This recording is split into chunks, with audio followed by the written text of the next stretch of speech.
Halo, selamat datang kembali. Kita semua pasti sering banget dengar atau bahkan pakai kata talenta kan?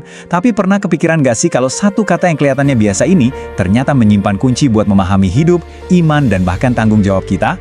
Nah, hari ini kita akan bongkar tuntas makna di baliknya.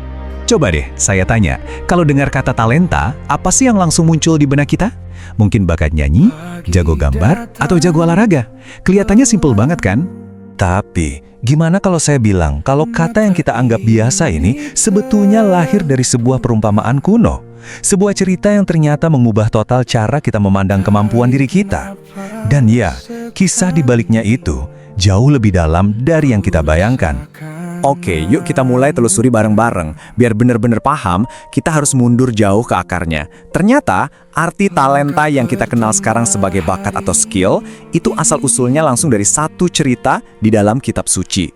Coba lihat perjalanan kata ini. Awalnya, dari kata Yunani talenton, artinya itu bukan bakat loh, tapi satuan berat atau mata uang yang nilainya luar biasa besar.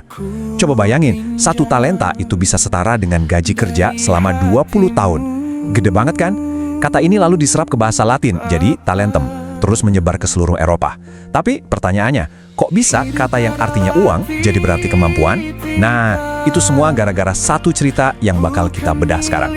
Dan inilah dia, jantung ceritanya, sebuah perumpamaan dari Injil Matius pasal 25.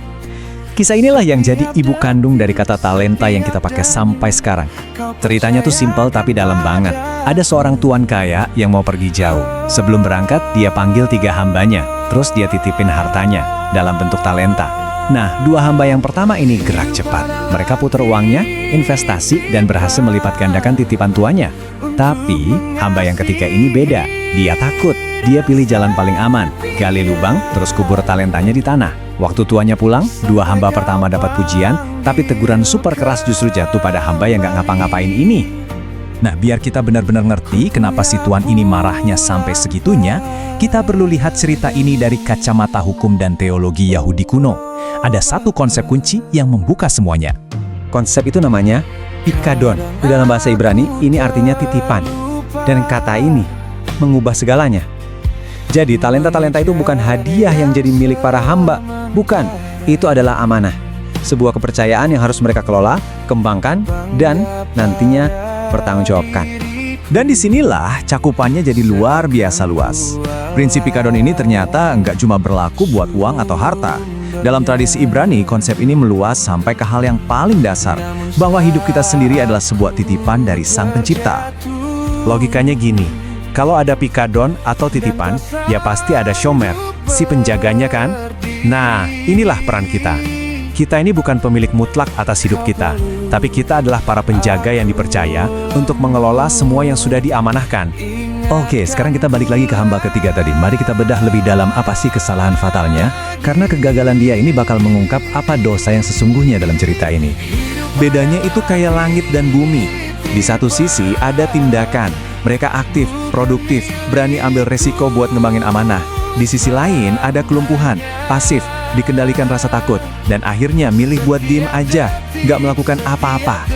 Nah, ini dia poin paling pentingnya. Hamba ketiga itu dihukum bukan karena dia rugi. Faktanya, modalnya kan balik utuh. Dia dihukum karena apa yang tidak dia lakukan.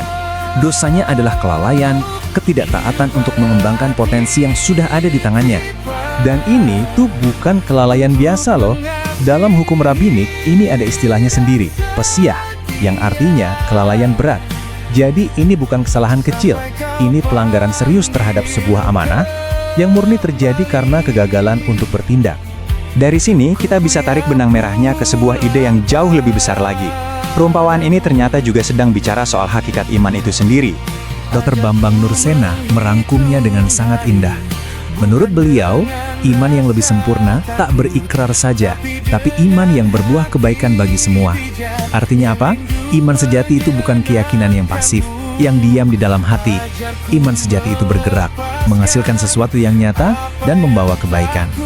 Jadi, intinya begini, mengubur potensi kita, membiarkan kemampuan kita nganggur, itu bukan tindakan yang netral. Dalam logika cerita ini, itu sama saja dengan menolak, sebuah bentuk ketidaktaatan terhadap mandat yang sudah diberikan. Sekarang, yuk kita bawa semua ini ke dalam hidup kita masing-masing. Pertanyaannya jadi sangat personal.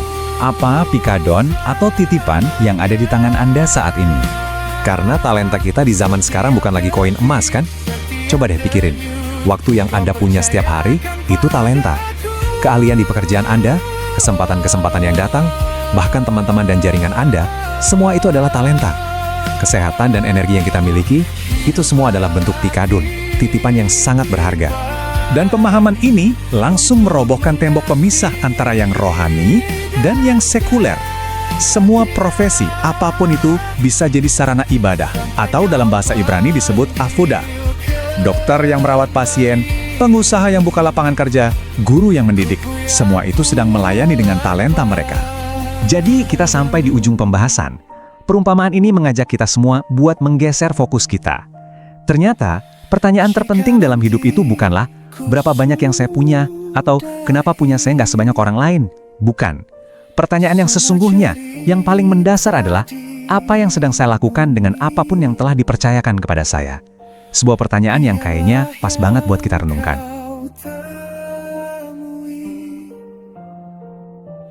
Hati yang tetap